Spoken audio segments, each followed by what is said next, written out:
plasma demo with school group that comes through. We have a lot of school groups and in the community that come through.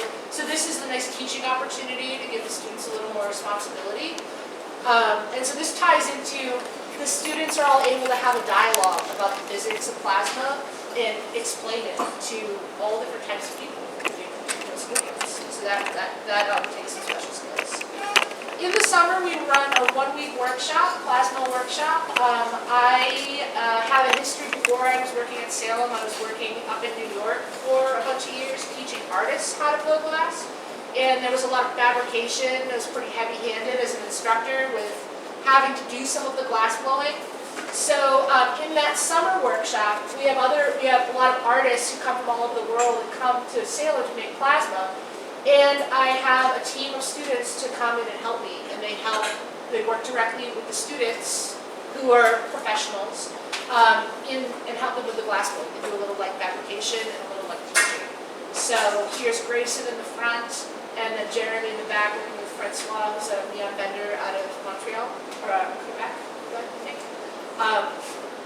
So that's another really great opportunity for the students to try their hand at teaching and also get into fabrication, which is a moneymaker, and that's actually my background. So that leads us to our most recent project, which was a big one. So this year for the IFC, we invited Percy Eccles, who is a leader in the plasma community here in the States. And a lot of Percy's work is, he works with fabricators, not exclusively, but in a lot of instances. So we offered to fabricate a piece for him for the IFC. So here's the drawing that he sent us with specs. He designed it in a CAD program and sent us all the measurements. And then here's the final piece. It's pretty right on. The tolerances were pretty well achieved, I would say, for that. We didn't have to compensate much. And this piece is, I would say, like 24 inches tall, something like that. It's pretty large. So we took about a month to fabricate this piece. Here's some action shots. It became a really nice community builder down at school because we had to figure out how to build it, and so that was a debate of how are we going to approach this, right? And then who's going to make it? So it was a combination of faculty. Katie Severance was one of the major glass blowers on this. Project managed by Angie McHale. And then we had alumni and current students also working on this. So there's Coleman Anderson and Grayson Greeley, who's they're both current students. So it was really a community effort to make this. And it was just such a pleasure to see this go down. Great energy in the studio all semester. And then we filled it. Percy came, this Percy in the purple pants. He came to the Flame Working Conference and we filled it live in front of the crowd. It came out great. So we had student assistants from the current semester doing the filling. So all of my students do a research project. Everybody's engaged in plasma-related research. If they're choosing, it just has to somehow relate to plasma. And so some examples and this is one of my favorite parts of the course where the students teach me. And some of the topics have been really good. One student did spectral emissions of different elements and how that information is helpful in gas chemistry. And then another really good one was the influence of neon in typography. That was actually Angie McHale. I'm just going to call out the people who were here. I love you. Yes. And so we have all different, and then we have some people, we had Cameron last semester interviewed Bernd Weinmeier, who's a fabricator and a plasma artist in Austria. And so that was really great to learn about his practice. And then here's one of my favorite ones. This is a student who has a super interesting background he has a master's degree in herpetology, so he works with reptiles. And he did a presentation on violet wands, which is a hack medical device from earlier in the 20th century.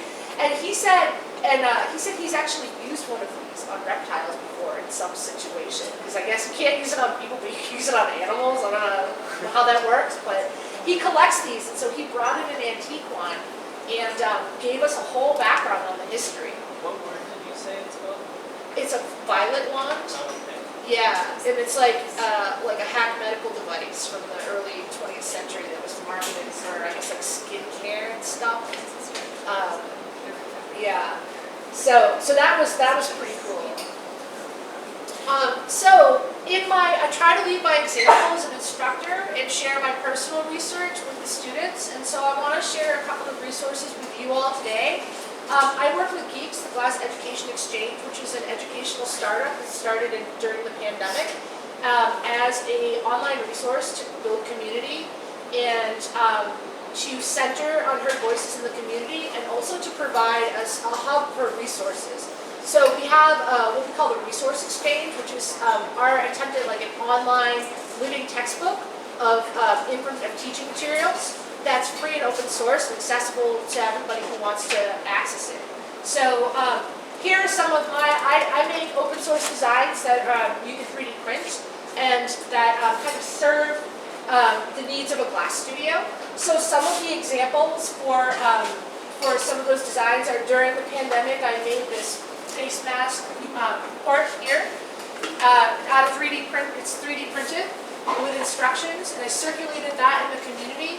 This was adopted by over a dozen institutions, and it was the reason why this piece of equipment was the reason why a lot of us were able to open to blow glass in institutions during the pandemic, because we had that piece of PPE. And so another example is, and you can also use this, you can put this on an N95 respirator, and if you're working with powders and you still need to have an air source into your glass, it'll protect you from the particulates, and then you have your piece, you can still inflate, so you don't have to stick your blows in the side of the mask and break the seal. So I still use that. And then also this portable polariscope design, which I brought today for you to show. This is all 3D printed, and there's instructions. So if anybody wants to make a 3D printed polariscope for their lab, that's all available at Geeks.Glass. And I have another couple of instructables here that are not up yet, but I'm showing this because this is where you will find all the things that I make for the community. I dump them there. So there's plasma stuff too. So there's a searchable archive, and there's a neon and plasma tab. So there are some other plasma resources as well. I've also added some additional teaching materials. There is a list of transformers that we use at school, single lead, double lead, and capacitive, for your reference. So if anybody's interested in trying out some plasma, you can find all that information in the Resource Exchange. So I heard that Robin was going to be here, Plasma alumni, so I put this piece on here, which is a Schlenk line that he made with scientific glass, and then we filled it with plasma. So that's one of the joys of working at a school that teaches scientific glass technology, is we have a lot of these forms that have scientific vocabulary and language. We just filled some sock slit extractor forms, practice forms, and now check valves are the next one. So basically whatever's happening in the scientific, with the scientific instructional team, usually there's someone coming over to my class and saying, hey, can we put plasma in this? So I just love that. It's different than teaching artists how to blow glass. Now I'm teaching the glass blowers how to make art. So that's one of my favorite ones.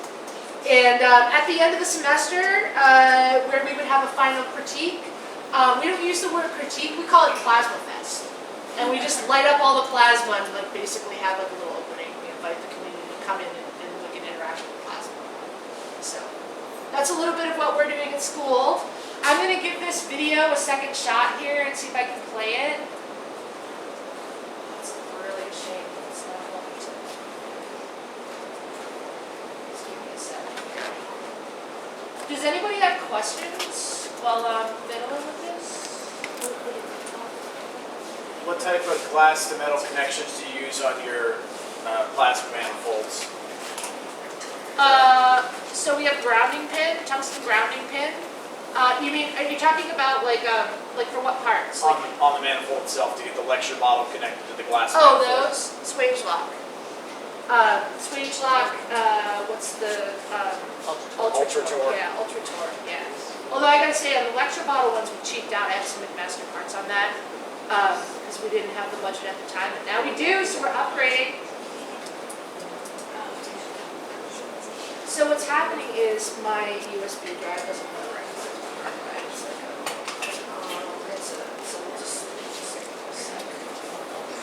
to show you some student work. We can skip that part.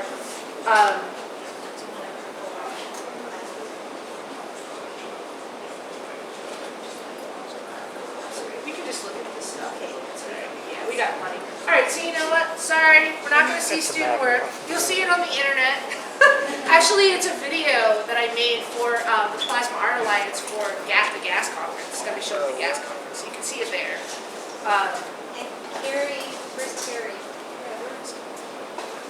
Oh, Carrie's going to be doing that at the dance conference. Yes, and I will be there as well. I guess I just had a question about what are you most excited about, or what are some of the things you're most excited about moving forward? Oh, good question. And I'm making electrodes. Sweet. And I just ordered a spot welder. It's in my car now. Haven't gotten to use it yet. But I am excited about building structures to go inside these tubes. Yeah, we're gonna just skip this.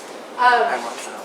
And let me move the electronics out of the way, and let's light up some tubes. How about that? Some more tubes. So try to come on over, you can get on both Guys, sides. Yeah. See these beautiful tubes? get Actually, all I'm going to this. make it a little darker in here. Yeah, we're gonna make it darker.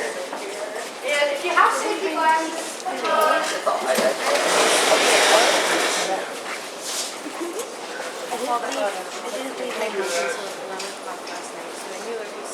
You can come on this side too. Yeah, it's a good idea if you have safety glasses. You have time to feel like those. Does anybody need glasses?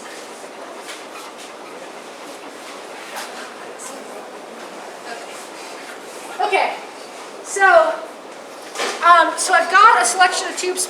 These are some of the tubes that that I show my class as part of like a historical lecture. X-ray tube and a little amplifier tube. And what's interesting about looking at these tools really is that the anatomy is very similar to what we're doing artistically. So you've got these basic elements. You've got usually an electrode that usually includes a glass to metal seal. Sometimes you have phosphors in the piece, right? You've got a glass vessel. You've got a way for the power to, for the piece to be powered. And then in the case of this amplifier tube, there's a sacrificial metal called a getter that makes a chemical vacuum. So that's what this spot is here. So just pointing out the anatomy of these these discharge tubes that have a very specific function, and kind of helps the students understand what the different elements are. So what we've got going on here is some examples. I've been making, this is one of my art pieces here. This is a kiln element on the inside.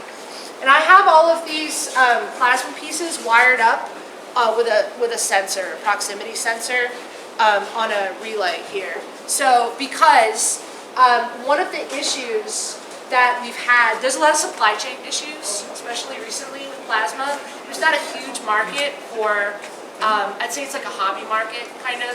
There's a big market for neon supplies, but not so much for plasma. The equipment's different. So as an instructor, that's been really one of the biggest challenges, is finding ways to work with what's commercially available and in a budget for teaching. So one of the things is we have these transformers. These cost $50, right? The next step up is going to be like $200. They're actually not even available right now. They are now. They are? Oh yes, I'm gonna order a whole bunch.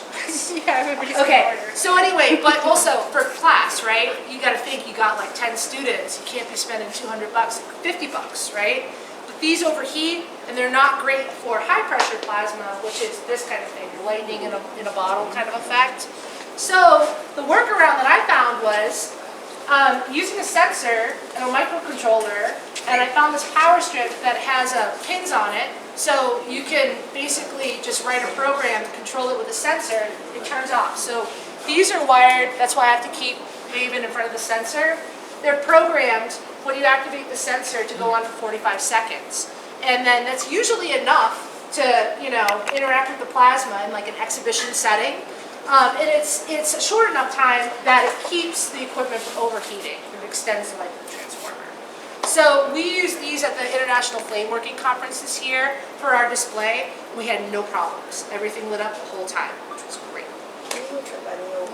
Yes. Yeah. So Oh, do you have a UV light? Where's Ryan? Does Ryan have a UV light? If anyone has a UV light, get it out. Because this is Lucy UV glass, and it also shines pink. Chris, is that yours? Is this yours? No, no, it just, Yeah. I just wanted to see them so cool. Yeah, and it also, if you shine, I was hoping that the UV, this is like a whole other thing, but this semester, my students are really interested in UV glass and playing around with, experimenting with different borosilicate color and trying to see what we can do with that. So, yeah, I made that little bunny with it's called Lucy, some UV reactive color. And I was hoping that we would be able to get it to glow with the light from the plasma, but I haven't figured out how to do that yet. So I just put neon in it, and you can, if you shine the light on it, it's like really pink. So a glow charm, would a glow charm do that? Like a UV light. But, never. You need like like one that Yeah. you cure UV glue with, you Yeah. know? Yeah. So I just forgot to bring it. So one of the so we do 3 projects in my class. The first one is to learn about capacitive fields. So capacitive fields are with plasma. There's an electric field around the piece that you can use to your advantage by making pieces that don't have an electrode. When they're in the presence of the field, they light up. So it's like free energy, right? So that's one of the big, there are a lot of overlap and a lot of separations between neon and plasma, right? You share a lot of equipment, there's a lot of processes that's similar, but there's also some differences. And I'm always kind of on the lookout for that. What can plasma do that nothing else can do?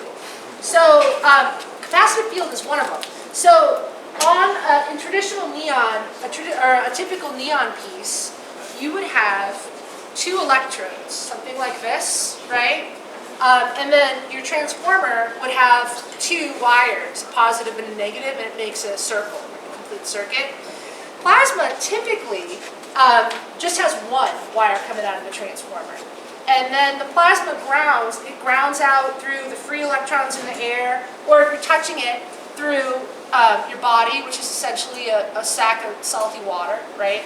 And it'll ground out towards the earth. Got your attention on that, right? Yeah. So plasma, and you can also have no electrodes too. So that's something you can do. You want to light that up? I don't know. Yeah. So we're gonna have to take probably. Oh yeah. Nice. So our first assignment that we do is called Magic Wand. Everybody makes a magic wand, whatever that means to you.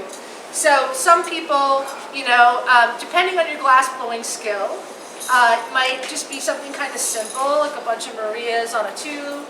Practice, your hand coordination for the beginners. And then for our more advanced students, we might do something more sculptural and conceptual.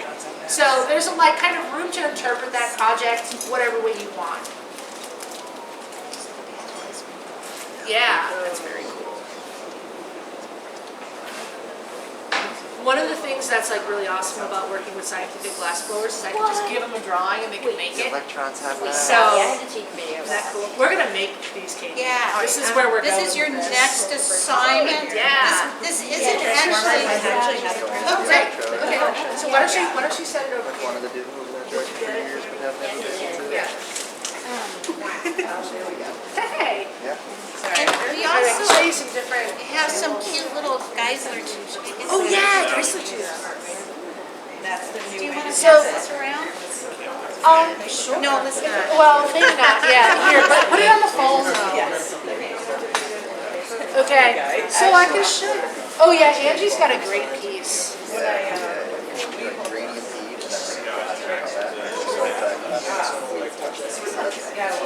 So I'm gonna switch this out for another piece. You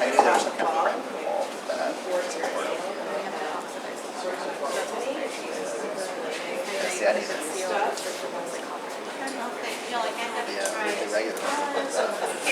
Yeah, no, detach I this got and, I like that. got well, I know, but we want to light up some other stuff, so I only have one of these. Yeah, I also. All right, so here's another example. So these are cute little, is it all right if I show these? Sure. These Yes, are please. cute little geysler tubes. So if you think about it, these predates the light bulb, and you can, look up information about geysler tubes. Wayne introduced me to geysler tubes. What year was that? That's right, back in the 90s, we had a Yeah, day seminar, we all made them together. yeah, we made geysler tubes all day long, and then we looked at these. These are all made out of soft glass, and you're like, wow. So also, Heinrich Geisler was a scientific glassblower, one of the best at his time, and he made several contributions to gas discharge tube technology. One, he improved the vacuum pump.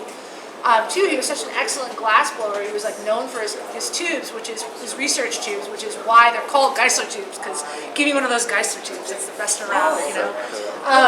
And he also made some improvements on glass to metal seals as well, which is one of the things that we do in class. Very cool. So when you look at the history of gas discharge tubes and technology, you'll also find a history of scientific glassblowing innovation. And I think that's really important to remember.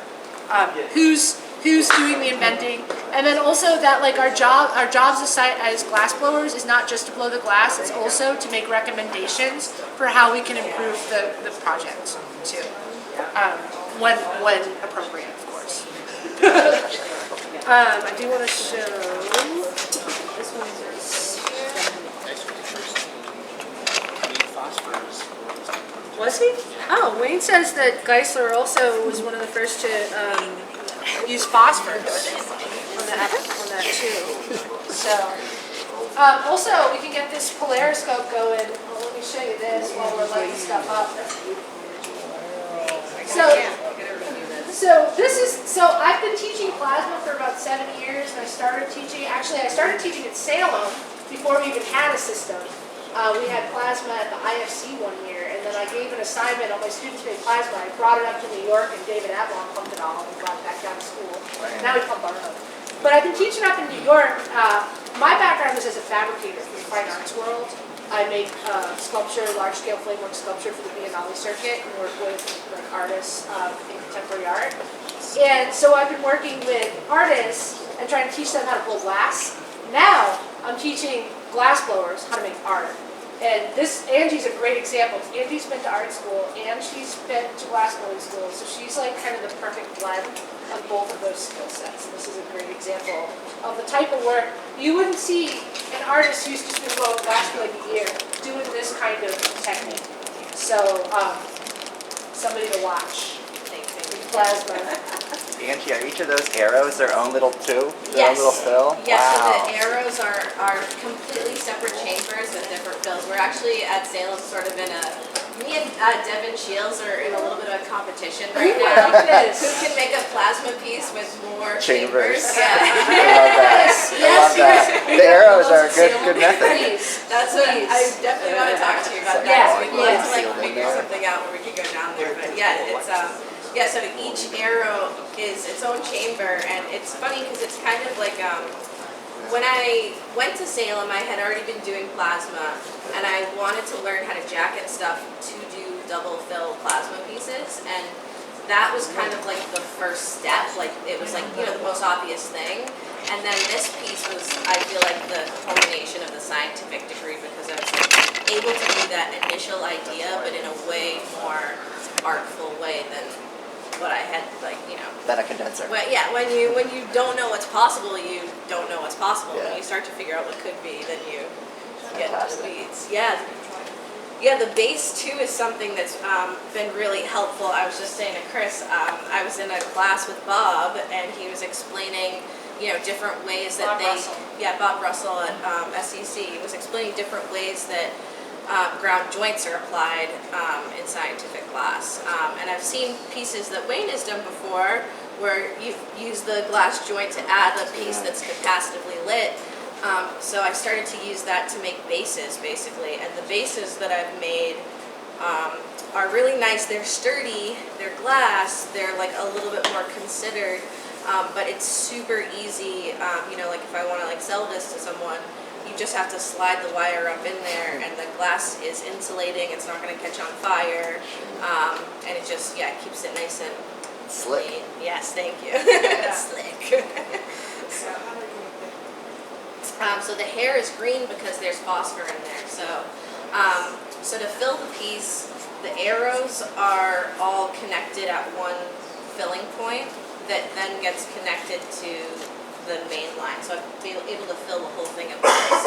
But before that, I put phosphor just in the body, and I did it in such a way it came in from the tip of the braid.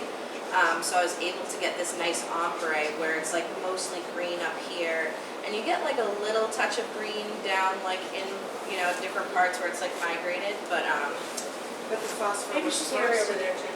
yeah, the phosphor comes in before the gas. What did you say? Maybe she's area over there too. Yeah, just a little. What's that phosphor application? I use the like explosion or blow-in technique that Wayne showed me. So I grind up. I have a glass disc and a glass like little mortar pestle type vibe, and I grind up the phosphor as fine as I can get it, and I put it in sort of a little trap on the filling tube. Put everything under vacuum, close it off, flip it so that the phosphor is then in the line, and when you score and snap it open, the rush of the air going back into the piece just pulls all the phosphor right in. And the shape of the braid, because there's all these like curves and stuff in there, it really like wanted to get caught up in those like little cuts and stuff. So yeah, it came out real nice right up in there. Yeah. That's one of the like I guess you would say the artistic sides of plasma is deciding how you're going to fill a piece where your sculpting is not fighting with what's going on inside the vessel. Definitely. So like on a tube like this where there's like a lot going on, right? I want the glass you're not really even going to see that much, right? Because your eye is going to go to the activity that's on the inside. But if you're doing a beautiful sculpt like this, you want to balance what's happening with the light and what's happening with the glass and direct your viewer's eye to those parts where you want the attention. So Angie does a really nice job of that. Thank you. Yeah, it's definitely something that this type of artwork is so like trial and error. Like you know, I have another piece that's very sculptural, has a crazy fill in it. Like some of those fills, we were getting fills like with this green in them for a while, and it looks great, but it moves so quickly that it was really very difficult to photograph the piece. Like I got some photos of it that were just like god awful. I was like, I have to hire someone. I have to hire a person who knows what they're doing for this. But one of the advantages, there are a lot of people who make soft glass plasma. Just as I'm starting to get to know the plasma community a little more, there's a lot of folks who do soft glass plasma. But borosilicate, there are a lot of advantages to working with borosilicate. And a big one is that for sculptural work, you can revise it, you can rework it. So let's say you make a piece, you don't like where the electrode's placed. Take it off, put it somewhere else, refill it. It's revisable. And so that's a really out of the box way of thinking about glass working, because traditionally it's like, you know, you make a glass piece and then once it's done, you know.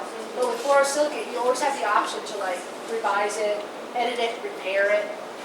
And so for those reasons, also, we are a mercury-free studio at Salem Community College for everybody's safety, and also so that the students can build their own work without having hazmat limitations. And then also because we want to be able to refill these pieces and rework them and refine them in that way. And so we made the decision not to use mercury in the studio, although there are some cool effects you can get with that. We've found ways to find a whole other vocabulary of different lighting effects around, like not including mercury, that are like just as viable. So I think that's important to mention as well, moving forward to the next generation. Definitely. Yeah, you don't always need the toxic materials to like make something spectacular. Yeah. And I think having that ability to edit stuff has been great too. This piece, this is the second variation or second fill that I did on it. There was a small leak, so we busted it open, refilled it a second time, and I'll probably do it a third time because I like the way it looked the first time a little better. I'm gonna try to get to that. And I accidentally, released, lost the gas in this one, so I'll have to do it again. But yeah, it's not bad. So, You would have lost the gas in the tile. Yes, yeah, in the tip off, I accidentally busted a hole. Right as I luckily had just finished closing off this one, but this one was still attached to my little manifold there. That's, I think, the hardest part is to. And it's the very last thing Yeah, that you it's do. just like you do all this work and you have it filled and then you go to tip it off and oops. So I have practice exercises that I designed for the students to practice that. So you can take a look at this one. It has notes on it, but you can get the idea. I call them style guides for the filling tube spec sheets, for the filling tubes, for the phosphor tubes, for all the parts that need to be kind of to a certain spec in order to mate up to our manifold. And so I have the students practice those, right? And this is an example. This is a filling tube manifold plasma design. So what this is these little capsules, which are for detecting the range of a capacitive field, but it's also an exercise on tipping off. So what we do is we have the students make this to specs and put in some little constrictions where the tip off is going to be, and then they fill this piece on the manifold and tip the whole unit off. And then they take it to the bench, and this is all has gas in it, and then they do the other 4 tip-offs at the bench. That's And then we awesome. see how many we got that light up still after. That's a really awesome Yeah. thing. So, and you can reuse this manifold, you can seal some other stuff to it. But it's also a way, if you have a lot of little parts, like in my work, I make a lot of little parts. It take forever to just fill every single one of these. Manifold them together. You have a whole bunch that want the same fill, tie them all together. So there's a lot about this one practice exercise that can be scaled. And this was a really fun one. So y'all can check this out too as an example. That's a really good, I like that. Yeah. It's also a great way to work smarter, not harder too. Exactly. And also I don't know, a good way to learn is through repetition. So anything and also working to specs too. Part of what we're trying to do in the scientific glass technology program is to kind of, we're trying to be mindful of the way other schools around the world are teaching and what those standards are, and we're trying to just also run our program like that too. So in my teaching, I'm trying to keep up with what Katie's teaching in her class and use some of the similar ways of communicating where the students are really used to getting a spec sheet and then fabricating that. And so I started doing that with my class as well. And just draw it up, here you go, and they make it. So, great for everybody. And that's also, when you if you become a fabricator, that's what you're going to do. You're going to get a spec sheet, you're going to build the thing to whatever tolerance the client needs. So that's all practical experience. How are we doing on time? We done? I could go on all day. We were talking earlier about this one right here. Oh yeah, you want to light that up? Yeah. All right, here. Let's put it on this transformer. So this one, David Wilson filled it. He's down in North Carolina. And there's a lot of different things you can do with different gases and different pressures and how much, but I really like the color that he got on this one. It's the best green I've ever seen. Yeah. Yeah, I think it is. We had one semester, every semester there's different threads that run through the course depending on what the students want to do. And one semester we had a competition for create green plasma. And we had 3 different solutions, which was really, I was surprised. And it's all just, they're looking on the internet, they're talking to other plasma artists, and then we're trying it. This is just xenon and neon, just a little bit of 4% Oh, really? neon. And one thing I like about working with David Wilson is he has a notebook. He has a notebook, and I think we started working together in 90, I don't know, when did we go down? Yeah, 6 or 7. He has a notebook of every piece that he has filled for every artist. Wow. With all the pressures and, because what's hard about this, it's not like a neon tube where you can say, okay, it's this long, I'm going to fill it like this. Right. You have volumes that you don't know, right? And so you have to experiment. And so writing down those things and having a notebook and having a record of what you filled what with is, I think, really important. Like if you want to, take this out and re-pump this, having a notebook of how you pumped it before is really important. Yes, I'm very well known for my note taking. You are. That's awesome. Yeah, and then also as an instructor, that's one of the benefits that I leave as an instructor, right? Is because I'm not only learning from the work that I make, but I'm also seeing all of the work that all my students are making every semester, so it's quantity. And so some of those design decisions are not things I would choose to do, but that all goes into the data bank too. So being an educator is a great way to learn. If you're not learning, you're not doing it right. Well, thank you, Amy. Yeah, thank you all. I can turn on the lights so that you can kind of come over here. Oh, And, I'm going to give a little plug. okay. Two plugs actually. One, if you all are interested in making plasma, there are some opportunities. Angie, where are you teaching? I am teaching at the Pittsburgh Glass Center Yeah. at the end of May with Percy Eccles. I think there's only one spot left in our class. So right get now. it. Yes. I'm teaching a week-long class in June at Salem Community College, so you can come there. And then also, Angie and I will be teaming up for the ASGS National Symposium next year, which is going to be held at Salem Community College.